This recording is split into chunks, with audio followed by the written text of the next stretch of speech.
G'day YouTube, Warbles on a lot here. Welcome to day 5 of my attempt to resuscitate a set of 6 brand new batteries, 4 of which took about a month to get here and 2 of which probably took 2 months to get here. This is the worst pair, which is currently sitting on 14.65 volts with a solar panel that's turned pretty much side on to the sun, which has 3.95 amps coming out of it. Voltage has gone up to 14.65. What's going on is as the sun tracks across the sky, it gradually becomes more and more perpendicularly aligned with the solar panel, and so the voltage, or rather the ampage coming out of the panel rises. Now, 3.95 amps. An hour ago it was 3.97 amps, 14.86 volts. Now we're on 3.95 amps, 14.65 volts. Because as the plates warm up and as the desulfation reaction progresses, the batteries can cope with slightly, slowly, ever more current going into them. This morning at 9 o'clock, they were holding 12.8 volts. 12.8 volts, 87.5% of a full recharge. Yesterday it was 12.74, which is 86%. And yesterday I put 30.12 amp hours in. So 0.6 of a volt gives you about 2.5% increased charge capacity, or increased charge stored. Day before that they were sitting on 12.66. Day before that they were sitting on 12.25. When I started they were sitting on 12.06. So I'm getting somewhere fairly close to having these batteries as good as they can get on a first attempt to recharge. The next trick will be to put a load on them, probably a 240 volt inverter running the hut with every light switched on, and I can probably pull about 20 amps. And if I pull 20 amps for an hour and a half tomorrow morning, suck 30 amp hours out of the batteries, then I might be able to stick another 30 or 40 amps back in, because this panel will put out 10 amps for about 5 hours if we get a blue sky day. Who knows what we're going to get tomorrow, but that's the plan, is get them as full as I can get them today before I have to go away at 1 o'clock to go to a funeral.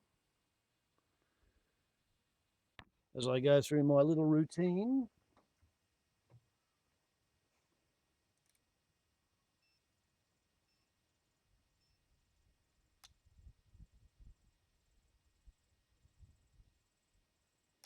.16 volts. Below that, 4.16 amps.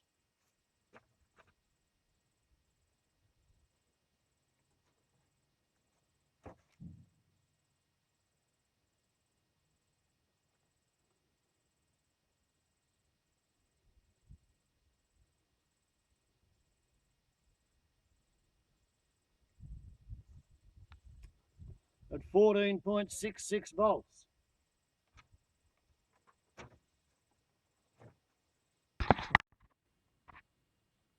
And I might have to move the panels back a bit, because the shade of that tree up there is going to be impacting the panels within the next 5 minutes. So,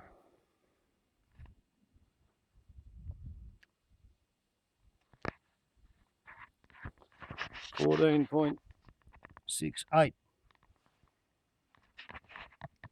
And as the sun moves across the sky,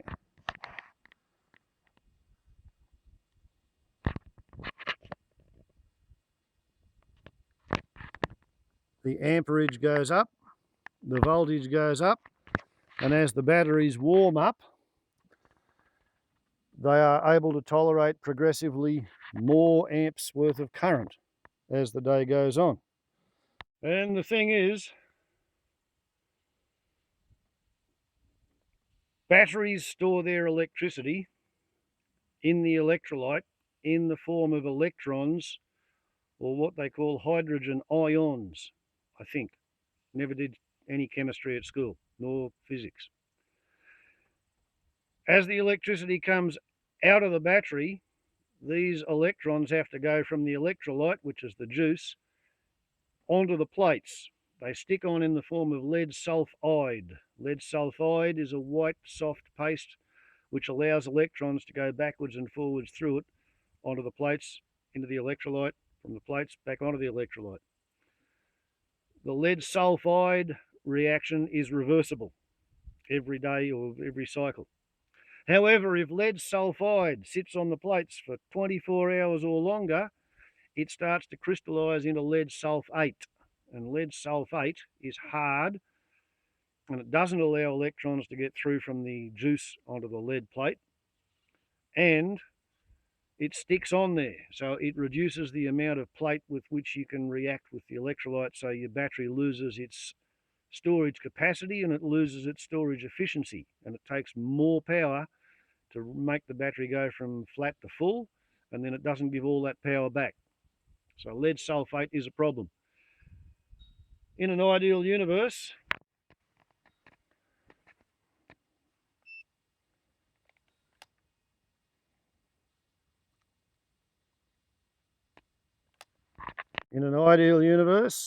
these batteries would have been delivered dry. The electrolyte would be 1.3 specific gravity sulfuric acid, and I would have poured it carefully into the batteries when they got to be here, and then put them on a trickle charge, and I would have brand new batteries, and they would last for 20 years, because I would make sure that they only get discharged and recharged by a maximum of 10% of their rated capacity per usage cycle. I would make sure they get charged every day to some degree, at least to the tune of 1% of their rated capacity. So with 3 banks of these 225 amp hour cells, I'd have 665 amp hours. So I'd have to feed them 6.5 amp hours per day to counteract sulfation. However, that's not what happened. These things were filled up at the factory 3,000 kilometres away. The best 2 sets of batteries over there, they took 28 days to get here, and they're doing pretty well on their daily maintenance charge of 5 or 6 amp hours with a little 10-watt panel on them. These ones, they took 61 days or something at least to get here. They might have taken longer than that. So what I've been doing is using pure electricity to drive the desulfation reaction and try and get further and further and further into the caked on layers of lead sulfate to get right back to the lead. And if I can't dissolve the lead sulfate, then I'm going to thermally crack it off the plates by pushing the voltage up as high as I dare. And down there at about 9:56 a.m. this morning, I had to detract the panel by 25 degrees because I got a 5 amp current spike, which took me up to 15.17 volts. And at 15.2 volts, that's when the water in the electrolyte starts to be driven into the lead matrix of the plates, and the plates start to swell and you stuff your battery.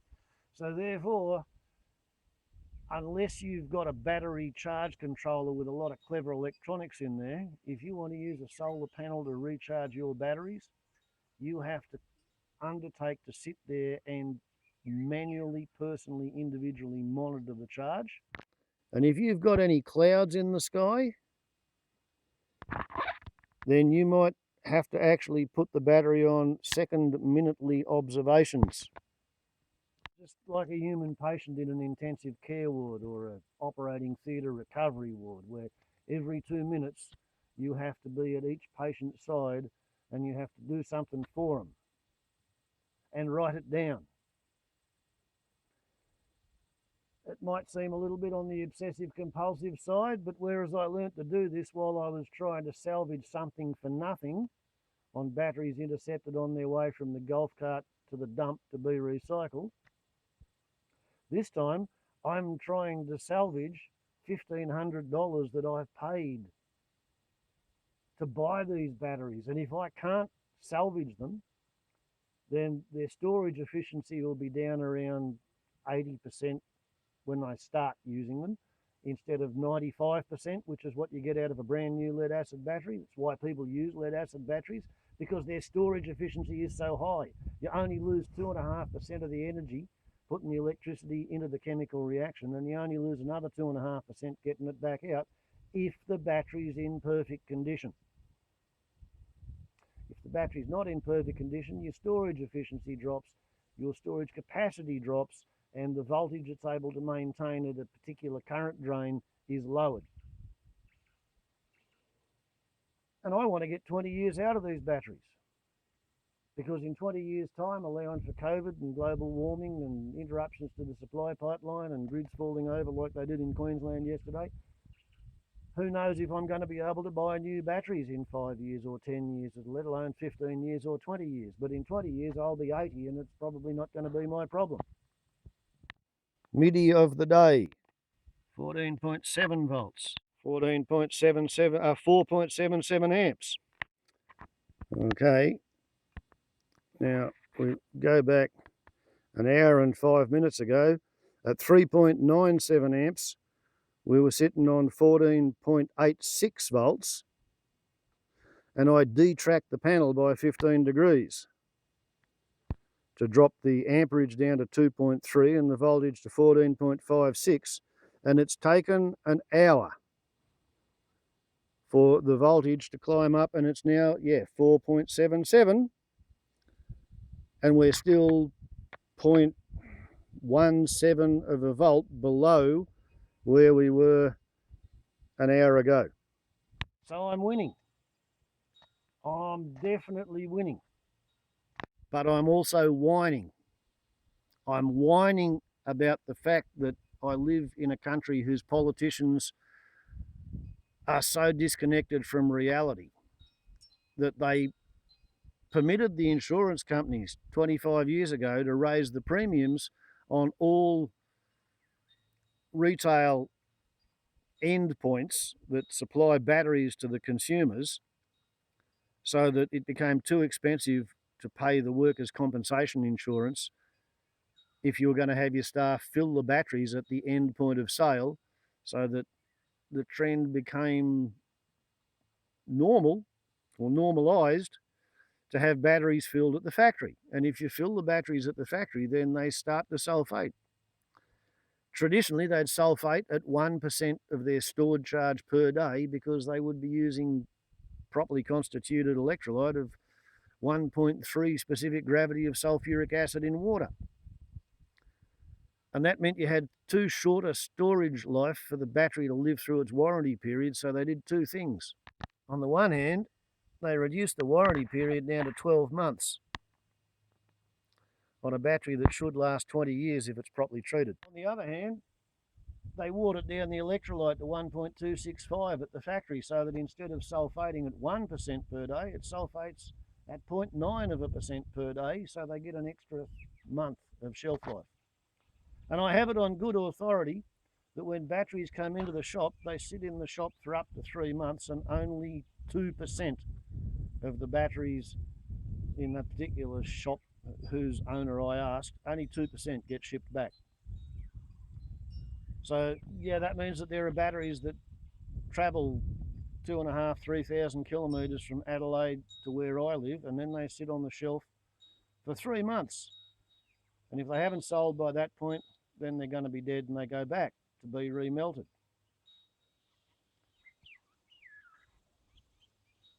when you consider anthropogenic global warming being caused by burning carbon, and when you consider how much carbon is being burnt to transport batteries from one end of Australia to the other and back because they haven't sold, but they've been destroyed by being filled at the factory and then left sit flat for 3 months. It seems an exercise in industrious futility to me. It would make much better sense if we just accepted the fact that there are some people who will do stupid things with high energy chemicals, and when they do that, we prosecute them. Rather than saying, oh, the possibility that somebody's going to do something silly with high energy chemicals, therefore we prohibit the sale of high energy chemicals to the city's Zenree because the sheeples are too dangerously stupid to be trusted with anything that might be powerful.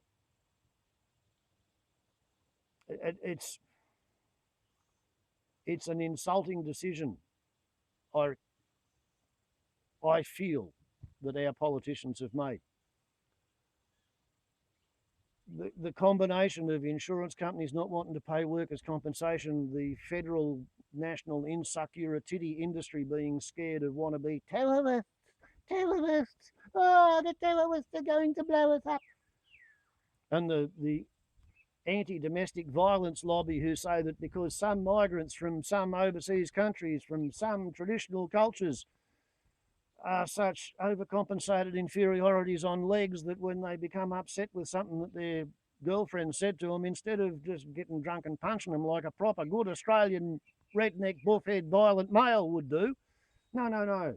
Our immigrant violent buffhead males, they get battery acid and concentrate it and make it stronger, and then they throw that in the face of their girlfriend or their wife or their daughter or their sister or their mother or whoever it was who upset them. Because that's their culture, because that's the paranoia of the Federal Department of Insecurity, because that's the commercial decision of the insurance company's actuary who doesn't want to write a policy that'll ever have to be paid out on. Therefore, I can't buy a dry battery and put the electrolyte into it when I get it in situ where it's going to live its life.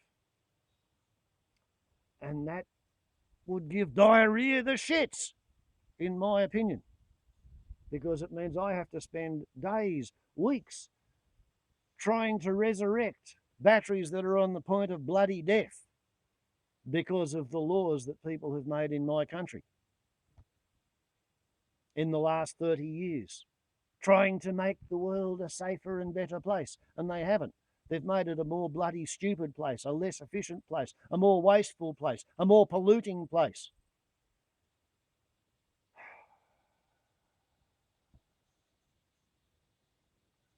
However, between the increasingly frequent, increasingly intense, record-breaking extreme weather events and the Batutas Lament virus, I don't think we're going to have much of a problem with the price of batteries or transportation logistics issues involved in the next 20 years, because in 20 years' time, will you be able to buy a new battery? Will anybody be making new batteries? Will anybody be transporting new batteries? I might as well make the most of these ones because they're probably the best I'm ever going to get. Here we go, 14.51.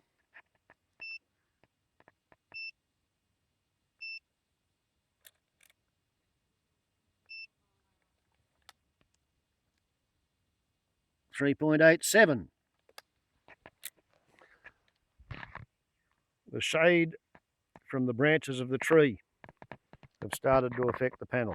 So at this point, I'll retract the panel so that the panel is better aligned with the sun. I don't know about that. 14.88, that's a bit too much. 7.84. 14.91. Take 15 degrees off that angle of the dangle. 14.73. 5.06. And you don't have to write it down, but if you don't write it down, and how do you propose to figure out what the total is and how much power you've put back into the battery, and if you don't know how much power you put back into the battery, and if you can't remember what it was reading yesterday morning at 8 o'clock and the day before at 8 o'clock and the day before that at 8 o'clock and the day before that at 8 o'clock,